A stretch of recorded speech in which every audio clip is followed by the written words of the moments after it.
Alright, Lauren, you're probably wondering, what the heck is going on right now? Why am I here? Just what's going on? Well, you see, it's pretty simple. Pokemon.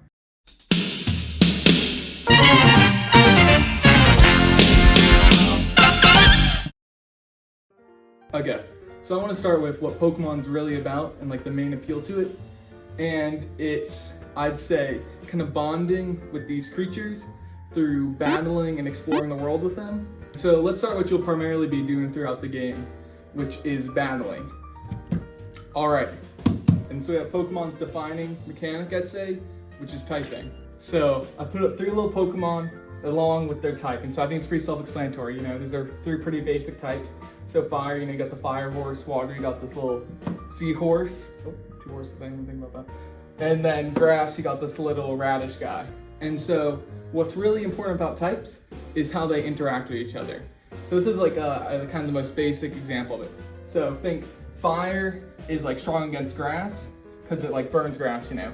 But then grass is strong against water since plants, you know, they suck up water. And then water is strong against fire because water puts out fire. And so, you know, we got this little cycle going on.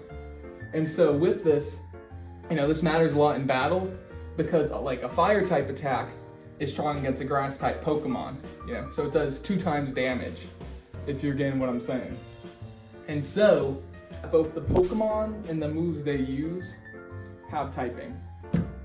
Okay, and so typing does get a little more complex. While all these Pokemon I showed 1 type, while Pokemon, they can have up to 2 types. So this guy, he's a fire type, you know, he has his little fire tail, but also he's flying because, you know, he has his wings and all and he can fly. And so this is why it's pretty, so he's fire and flying. And so these types interact with each other. And so he gains weaknesses and also immunities from each of these types. And so that's why it's pretty important to memorize the type chart, you know? And so it gets a little complex, but I know you got it. Okay, and so with all that, we got all this typing stuff down, the basics of it at least.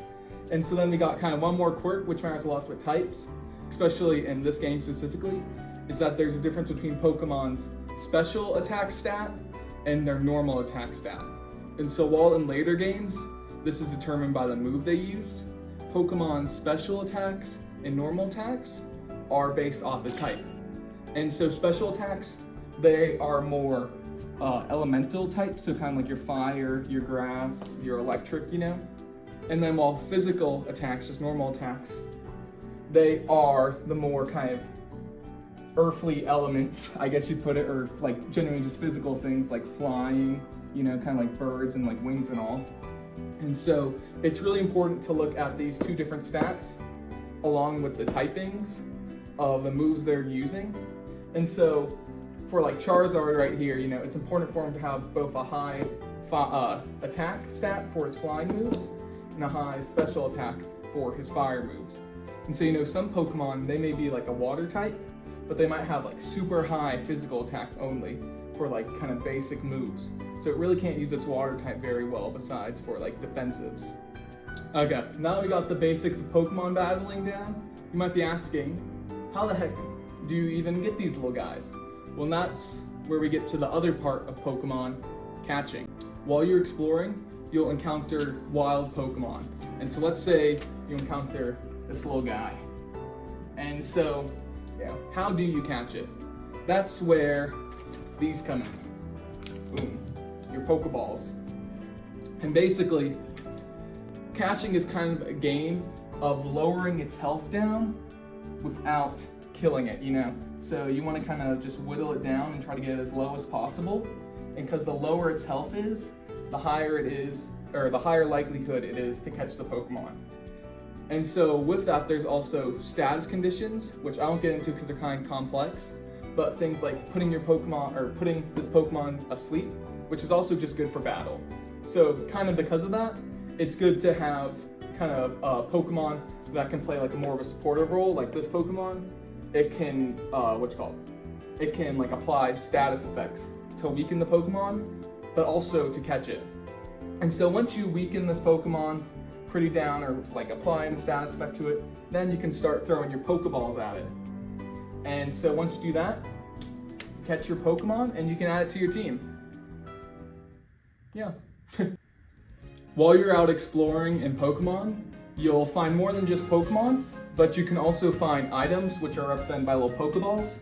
And so these items can be helpful things like potions or other things to heal your Pokemon, but also you can find very important items like evolutionary stones or other items to help your Pokemon evolve. So like right here, this is a Moonstone, and this makes this Pokemon Clefairy evolve. And so it's very important to look for items because you can find very important things. If you missed like a Moonstone, you wouldn't be able to evolve this guy. And so it's also very important with stones like these. There's a limited amount of them in the games, and so multiple Pokemon evolve with this thing.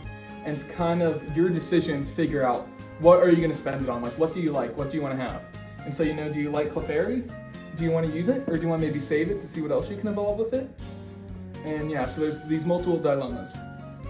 Another important type of item you might find while exploring are these little discs. And these are important because they're able to teach your Pokemon moves that it might not learn otherwise. And so there's two types of these. There's TMs and HMs. Okay, and so TMs, these are single use, which is very important. So same like the evolutionary stones, you need to think about how you want to use them. And HMs, they're infinite use, but they are used to traverse the world. So like one is surf.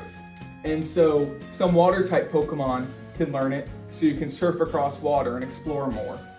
And one important thing to remind and to remember is that you cannot delete HM moves. So you might not want to put some bad move on like one of your strongest Pokemon, even if it's used for navigation across the world. So like there's this one move like Cut, and it's gotten pretty early in the game, but it's pretty bad, But a lot of your starting Pokemon can learn it.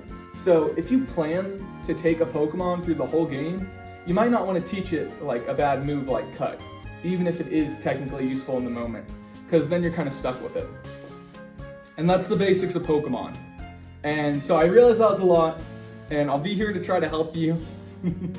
And honestly, it went a lot quicker than I did expect, so probably I missed some things.